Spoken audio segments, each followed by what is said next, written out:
સુરત શહેરમાં નથી થમી રહ્યો અસામાજિક તત્વોનો આતંક। હવે સિંગણપોરમાં અસામાજિક તત્વોનો આતંક આવ્યો છે જોવામાં। 3 થી 4 શખ્સો એક વ્યક્તિને માર્યો ઢોરમાર। એક વ્યક્તિને માર મારતા વિડીયો વાયરલ થયો છે। પોલીસને સ્થળ પરથી મળ્યા છે ઘાતક હથિયારો। સિંગણપોર ડભોલી પોલીસ સ્ટેશનના 500 મીટર નજીકની આ ઘટના હોવાની જાણકારી મળી રહી છે। તો ફરી એક વખત સુરતમાં અસામાજિક તત્વો બેફામ છે। પોલીસ સરઘસ કાઢી રહી છે, અનેક લોકો સામે એક્શન લઈ રહી છે, પરંતુ આ અસામાજિક તત્વો સુધરવા તૈયાર ન હોય તેવું આવી અનેક ઘટનાઓ પરથી સાબિત થઈ રહ્યું છે। દ્રશ્યોમાં પણ આપ જોઈ રહ્યા છો, મારામારી, ગાડીને તોડફોડ કરવામાં આવી રહી છે।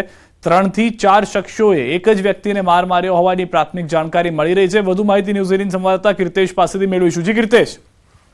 બિલકુલ, સુરત સિંગણપોર ડભોલી પોલીસ સ્ટેશન હદ વિસ્તારની આ ઘટના છે કે જ્યાં સામાન્ય બાબતે એક યુવકને કેટલાક ઇસમો દ્વારા માર મારવામાં આવતા હોય તેવો એક વિડીયો સોશિયલ મીડિયામાં વાયરલ થવા પામ્યો છે। જો કે મારનાર ઇસમો છે તે ઘાતક હથિયારો લઈને આવ્યા હતા। ઘટનાની જાણ થતા સ્થાનિક લોકો સાથે પોલીસ દોડી ગઈ હતી ને તપાસ કરતા ઘાતક હથિયારો પણ મળી આવ્યા હતા। એટલે અસામાજિક તત્વોનો આતંક દિવસે ને દિવસે સુરતમાં વધી રહ્યો છે। ત્યારે હવે ઇસમોને ડામવા માટે પોલીસ દ્વારા તેમને પકડવામાં આવે છે, તેમના સરઘસ કાઢવામાં આવે છે, પણ અસામાજિક તત્વો સુધરવાનું નામ નથી લેતા। તે આ ઘટના પરથી સાબિત થઈ છે। આભાર કીર્તેશ સમગ્ર માહિતી બદલ। તો હાલમાં એક વ્યક્તિને માર મારવામાં આવ્યો છે। દ્રશ્યોની અંદર પણ સમગ્ર ઘટના જે છે તે કેદ થઈ ગઈ છે। ભરૂચમાં ગટરમાંથી માનવ અંગ મળતા ખળભળાટ મચી ગયો છે। 3 દિવસમાં અલગ અલગ માનવ અંગો મળ્યા છે। દૂધ ડેરી નજીક ગટરમાંથી મળી રહ્યા છે માનવ અંગ। ભરૂચમાં શનિવારના રોજ દૂધ ડેરી નજીક ગટરમાં 3 દિવસ પહેલા માનવ શરીરનું માથું મળી આવ્યું હતું, જે બાદ અકસ્માતે મોતનો ગુનો દાખલ શરૂ કરાયો હતો, જેમાં માથાના ભાગનું પોસ્ટમોર્ટમ પેનલ ડોક્ટર દ્વારા કરવામાં આવ્યું। તો રવિવાર ગટરમાંથી ધડના નીચેના અંગો મળી આવ્યા હતા, જ્યારે આજે વધુ તપાસમાં શરીરના હાથ મળી આવ્યા છે। હજુ શરીરનો ધડનો ભાગ તેમજ તેના બંને ભાગો મળી આવ્યા નથી। પોલીસ તથા સામાજિક કાર્યકર અને તેમની ટીમના પ્રયત્નોથી અત્યાર સુધીમાં શરીરના અનેક અંગો અંતરે આવેલા હોવા છતાં પણ શોધવામાં સફળતા મળી હતી। આ મૃતદેહ કોનો છે, શું હત્યા કરાઈ છે, તે અંગે તપાસ શરૂ કરાઈ છે। એક ગટરમાંથી માનવ ગરદન મળી આવેલી કપાયેલી હાલતમાં। ત્યારબાદ પોલીસ તપાસ અને અમારા સંયુક્ત પ્રયાસથી થોડા જ અંતરેથી એ જ મૃતદેહનું લગભગ ગરદનથી નીચેનો ભાગ, જે ઘૂંટણથી કમર સુધીનો ભાગ મળી આવેલો। હજી પણ તેનું ગરદનથી નીચેનો એટલે ધડનો ભાગ અને 2 પગ હજી પણ બાકી છે, જે શોધવાનું ચાલુ છે। મહેસાણાના ઊંઝામાં રિક્ષા ગેંગે મુસાફરને બેસાડી ચોરી કરી તરખાટ મચાવ્યો હતો। થોડા દિવસ પહેલા ઊંઝામાં 3 જગ્યાએ પેસેન્જર બેસાડી સોનાના દાગીના સેરવી લેવાની ફરિયાદ નોંધાઈ હતી।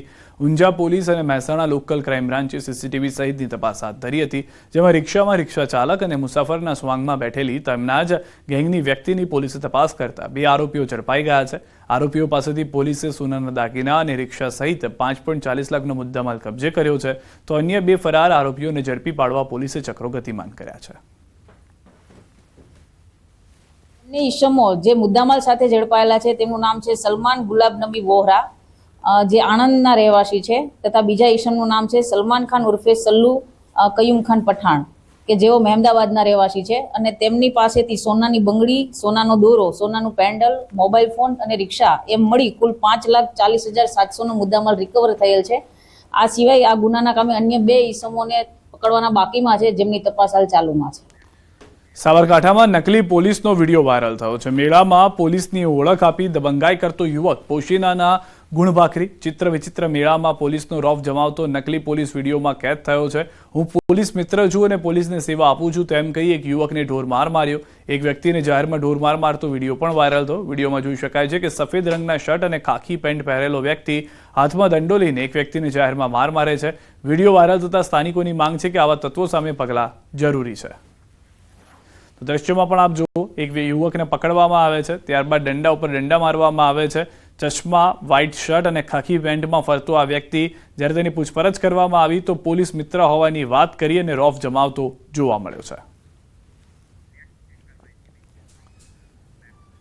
બોટાદના પૂર્વ ધારાસભ્ય ટી.ડી. માણિયાએ આગેવાનોને કરી છે ટકોર। કમલમ કાર્યાલયના ભૂમિપૂજન કાર્યક્રમમાં કરી ટકોર। હોદ્દા પર બેસાડનાર કાર્યકરોની મહેનત હોય છે, એ ક્યારે ભૂલવું ન જોઈએ। ખુરશી કાયમ કોઈની રહેતી નથી।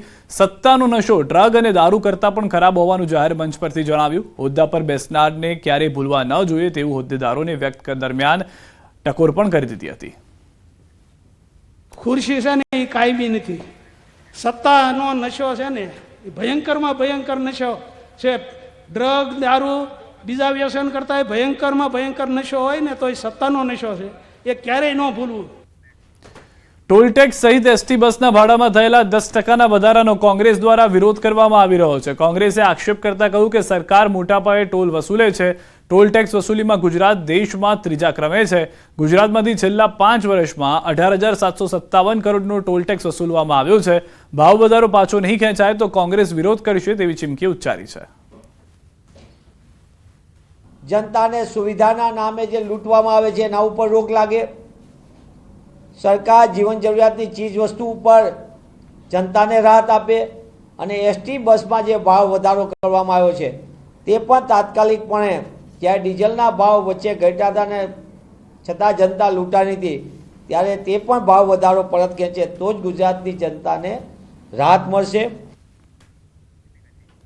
ગુજરાતમાં એસટી ભાડા વધારવાના કોંગ્રેસના આક્ષેપ પર ભાજપે વળતી પ્રતિક્રિયા આપી. કોંગ્રેસના આક્ષેપ અંગે ભાજપના પ્રવક્તા યજ્ઞેશ દવેનું નિવેદન. કહ્યું, કોંગ્રેસ ફક્ત આક્ષેપો કરે છે. ગુજરાત એસટીમાં 2013 પછી ભાડા વધારવામાં આવ્યા છે.